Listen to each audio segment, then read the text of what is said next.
여러분, 올해 해외여행 계획 세우셨나요? 항공권 끊기도 전에 환율창 보고 한숨부터 쉬신 분들 많으실 겁니다.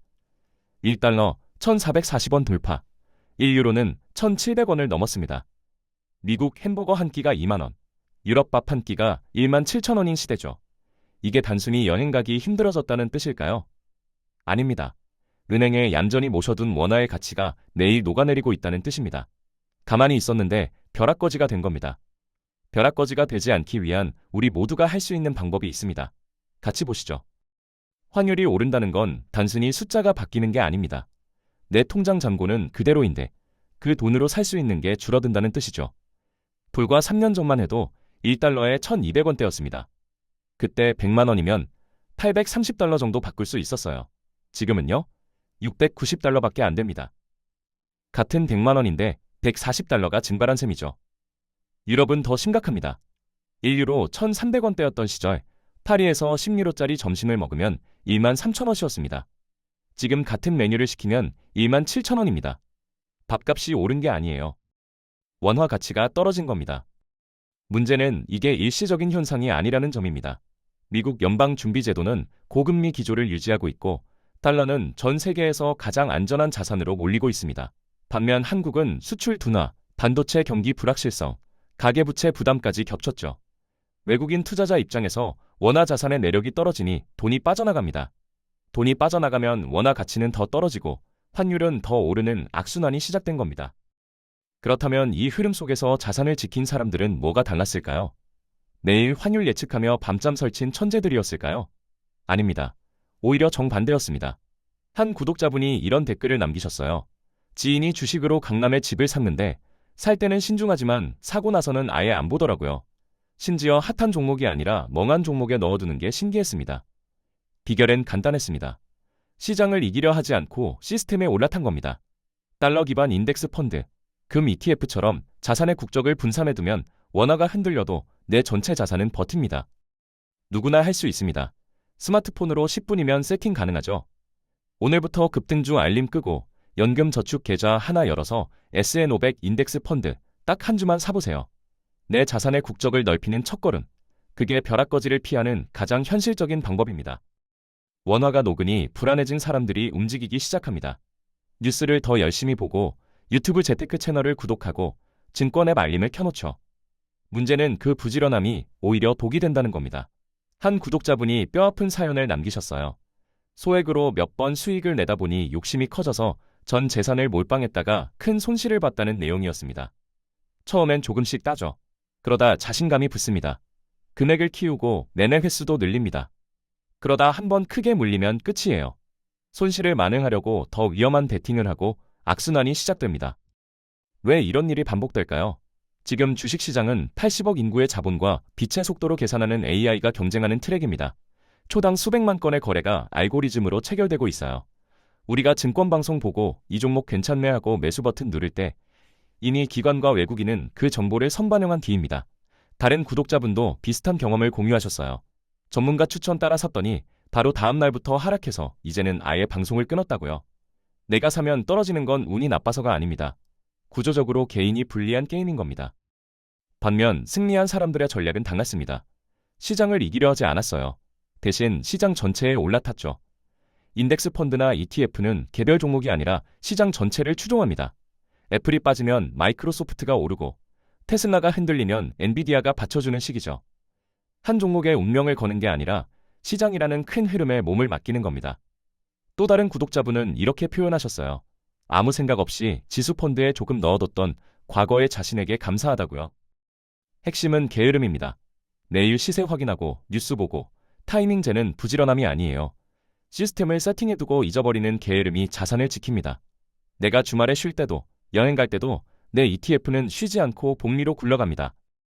왜 내가 사면 항상 떨어질까요? 진짜 운이 없는 걸까요? 아닙니다. 구조적인 이유가 있습니다. 지금 주식시장은 거대한 바다와 같아요. 그 바다에서 개인 투자자들은 작은 낚싯대 하나 들고 고기를 잡으려 합니다. 문제는 같은 바다에 수천억 원짜리 첨단 어선들이 떠 있다는 겁니다. 인공지능이 물고기 떼의 움직임을 실시간으로 분석하고 우리가 낚싯줄을 던지기도 전에 이미 그물로 싹 쓸어가 버리죠. 뉴스가 하나 뜹니다. 우리가 기사 제목을 읽는 동안 기관의 알고리즘은 이미 매수든 매도든 끝내버렸어요. 유튜브에서 전문가가 추천한 종목을 샀을 때 바로 떨어지는 이유가 여기 있습니다. 그 정보는 이미 수만 번 거래에 반영된 뒤거든요. 우리가 받는 건 신선한 횟감이 아니라 이미 다 발라먹고 남은 생선뼈입니다. 정보 싸움에서 개인은 구조적으로 질 수밖에 없어요. 여기에 한 가지 현실을 더 봐야 합니다. 우리는 전문 투자자가 아닙니다. 아침에 출근해서 저녁까지 일하고 점심시간에 겨우 밥 먹을 시간밖에 없죠. 회의 중에 주식 앱 켜볼 수 없고 야근하면서 차트 분석할 여유도 없습니다. 그런데 시장은 우리 사정 봐주지 않아요. 내가 회의하는 그 순간에도 주가는 출렁이고 있고 퇴근길 지하철에서 앱을 켜보면 이미 급락해 있습니다. 그렇다면 방법이 없을까요? 있습니다.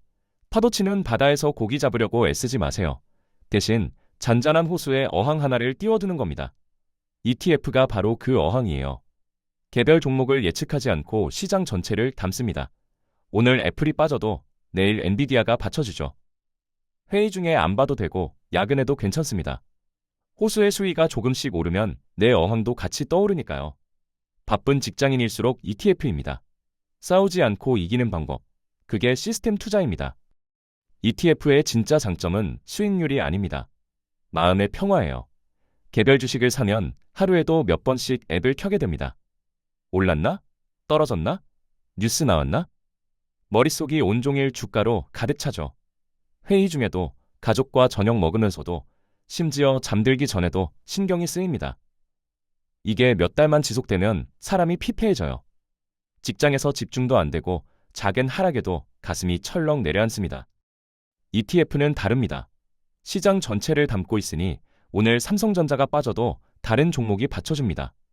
애플이 흔들리면 엔비디아가 버텨주고 테슬라가 급락해도 마이크로소프트가 올라와요. 마치 계란을 한 바구니가 아니라 10개 바구니에 나눠 담은 것과 같죠. 하나가 깨져도 전체가 무너지진 않습니다. 그래서 매일 확인할 필요가 없어요. 한 달에 한 번, 아니 분기에 한 번만 봐도 충분합니다. 이 여유가 역설적으로 수익을 만들어냅니다. 개별 주식 투자자들이 돈을 잃는 가장 큰 이유는 조급함이에요. 조금 떨어지면 겁이 나서 팔고 조금 오르면 더 오를 것 같아서 추가 매수합니다. 감정에 휘둘려서 사고 팔기를 반복하다 보면 수수료에 세금에 손실까지 눈덩이처럼 불어나죠. ETF를 그냥 묵혀두는 사람은 이 함정을 피합니다. 안 보니까 안 팔아요. 안 파니까 손실이 확정되지 않습니다. 시간이 지나면 복리가 알아서 일해줍니다. 수익이 수익을 낳고 그 수익이 또 수익을 낳아요. 눈덩이가 굴러가듯 점점 커지죠.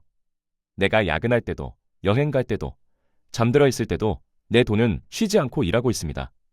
원화가 녹아내려도 달러 기반 ETF는 오히려 원화 가치로 더 커지죠. 환율이 오르는 만큼 내 자산도 같이 오르는 구조입니다. 멍하게 두는 게 가장 똑똑한 투자인 이유, 바로 여기 있습니다. ETF에 넣어두면 끝일까요? 아닙니다. 한 가지 조건이 더 있습니다. 반드시 여유 자금으로 해야 해요. 당장 다음 달 월세 낼 돈, 자녀 학원비, 카드값으로 쓸 돈을 넣으면 안 됩니다. 왜냐고요? 시장은 반드시 떨어지는 날이 오거든요. 10% 빠지는 날도 있고 20% 폭락하는 달도 있습니다. 그때 여유 자금이면 버틸 수 있어요. 어차피 안 쓸 돈이니까요. 하지만 급한 돈이면 얘기가 달라집니다. 생활비까지 주식에 넣었다가 폭락장을 만난 분이 계셨어요. 하필 그달에 경조사가 겹쳤습니다. 돈이 급하게 필요해졌죠. 계좌를 열어보니 마이너스 30%였습니다. 조금만 기다리면 오를 수도 있었는데 기다릴 여유가 없었어요. 결국 눈 딱 감고 팔았습니다. 한 달만 더 버텼으면 본전이었는데 시간을 살 수가 없었던 거죠. 손실을 확정짓는 건 시장이 아닙니다. 급하게 파는 내 손가락이에요. 빚으로 투자하는 건 더 위험합니다. 요즘 신용대출 금리가 평균 6% 정도예요. 주식으로 연 8% 벌어도 이자 내면 2%밖에 안 남죠. 그런데 떨어지면요. 원금도 까이고 이자도 나갑니다. 빚은 기다려주지 않아요. 시장이 회복할 때까지 버틸 수 있는 건 내 돈뿐입니다. 남의 돈은 이자라는 시한폭탄이 붙어 있어요. 주식이 바닥일 때 이자 갚으려고 헐값에 팔아야 하는 상황, 최악이죠. 그래서 생각을 바꿔야 합니다. 매달 적금 넣듯이 ETF를 저축이라고 생각하세요. 월급날 자동이체로 적금 넣는 것처럼 ETF 한 주를 사는 겁니다. 은행 적금 금리가 3%인 시대에 같은 돈으로 시장 전체에 투자하는 거죠. 이게 진짜 저축입니다.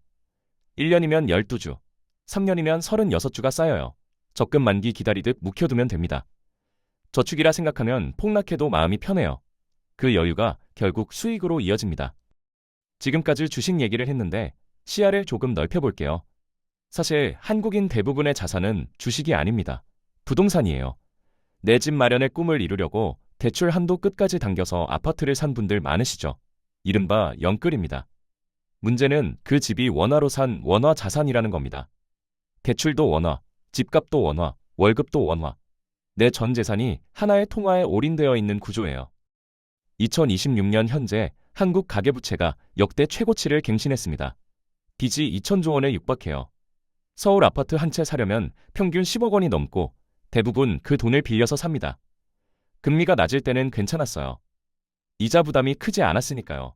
그런데 금리가 오르기 시작하면서 상황이 달라졌습니다. 월 이자만 200만 원, 300만 원씩 나가는 집들이 생겼어요. 월급의 절반이 이자로 사라지는 거죠. 여기에 환율까지 뛰면 어떻게 될까요? 원화 가치가 떨어지면 외국인 투자자들이 한국 자산을 팔고 떠납니다. 주식도 팔고 채권도 팔아요. 부동산 시장에도 찬바람이 불기 시작하죠. 집값이 떨어지면 내 자산 가치는 줄어드는데 빚은 그대로입니다. 5억 빌려서 10억짜리 집 샀는데 집값이 7억으로 떨어지면요? 팔아도 빚을 못 갚아요. 못 팔면 이자는 계속 나가고요. 이게 영끌의 덫입니다. 원화에만 모든 걸 건 사람이 가장 먼저 무너집니다. 집도 원화, 저축도 원화, 소득도 원화인데 원화 가치가 떨어지면 피할 곳이 없어요. 달러나 금 같은 다른 자산이 조금이라도 있었다면 충격을 분산시킬 수 있었을 텐데요. 계란을 한 바구니에 담지 말라는 말, 통화에도 적용됩니다. 내 자산의 국적을 다양하게 만들어야 해요. 그래야 한쪽이 흔들려도 전체가 무너지지 않습니다. 그렇다면 부자들은 지금 뭘 살까요? 힌트는 중앙은행에 있습니다. 전 세계 중앙은행들이 금을 쓸어 담고 있어요. 미국도 사고, 중국도 사고, 인도도 삽니다. 왜 그럴까요? 종이화폐를 믿지 못하기 때문이에요. 달러든 원화든 유로든 정부가 마음먹으면 얼마든지 더 찍어낼 수 있습니다. 돈을 많이 찍으면 그 돈의 가치는 떨어지죠. 하지만 금은 찍어낼 수가 없어요. 지구에 있는 양이 정해져 있거든요. 20년 전에 금을 산 사람들이 있습니다. 그때 금 한 돈에 5만 원 정도 했어요. 지금은 얼마일까요? 100만 원에 육박합니다. 20배가 된 거예요. 금이 변해서 그런 게 아닙니다. 금은 그대로인데 화폐 가치가 바닥으로 떨어진 겁니다. 다만 솔직히 말씀드릴게요. 2026년 2월 현재 금값은 이미 많이 올랐습니다. 지금 들어가면 20년 전처럼 20배 수익을 기대하긴 어려워요. 타이밍이 완벽하진 않죠. 그래도 금이 의미 있는 이유가 있습니다. 수익을 노리는 게 아니라 방패로 쓰는 거예요. 주식이 폭락할 때 금은 버텨주는 경우가 많거든요. 사람들이 불안하면 안전자산으로 몰리니까요. 내 전체 자산 중 일부만 금에 넣어두면 한쪽이 흔들릴 때 다른 쪽이 받쳐줍니다. 달러도 마찬가지예요. 원화가 약해질 때 달러는 강해집니다. 환율이 오르면 달러 자산은 원화 기준으로 더 커지죠. 핵심은 분산입니다. 원화에만 올인하지 말라는 거예요. 달러 ETF 조금, 금 ETF 조금, S&P 500 조금. 이렇게 나눠두면 어느 한쪽이 무너져도 전체가 박살나진 않습니다. 어렵게 생각할 거 없어요. 증권 앱에서 검색하면 바로 살 수 있습니다. 내 자산의 국적을 여러 나라로 분산하는 것, 이게 진짜 안전이에요. 한 바구니에 계란을 몰빵하는 건 도박입니다. 나눠 담는 건 전략이고요. 정리해볼게요. 원화 가치는 구조적으로 하락하고 있습니다. 1달러 1,440원, 1유로 1,700원. 이건 일시적인 현상이 아니에요. 미국은 고금리를 유지하고 달러는 계속 강세입니다. 반면 한국은 성장 둔화에 가계부채 부담까지 겹쳤죠. 원화만 들고 있으면 가만히 앉아서 자산이 녹아내립니다.